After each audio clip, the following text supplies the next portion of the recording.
Welcome to Tenor Tech, where I solve the problems you didn't even know you had.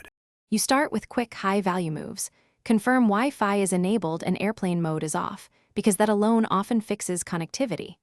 Next, power cycle the router, unplug for about 10 seconds and plug back in. Routers need time to reinitialize, so wait 2 to 3 minutes.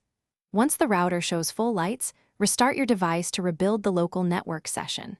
These actions clear transient faults and re-establish DHCP assignments, so proceed now and don't skip the restart. Once power cycling is done, examine your device's network configuration. Make sure the IP isn't a 169.254 address, which indicates no DHCP lease. Request a new IP or toggle DHCP off and on.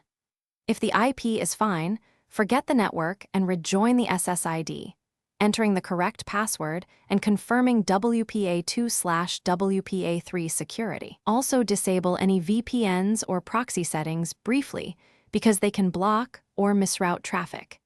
These steps isolate. Finally, move to advanced diagnostics.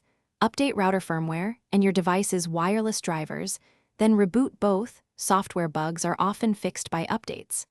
If problems persist, test another device on the same Wi-Fi and plug a computer into Ethernet to determine if the ISP or router is at fault.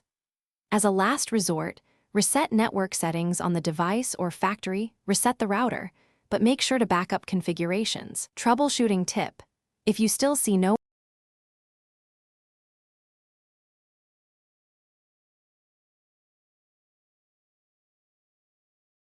Thanks for watching. Subscribe to keep your life in tune.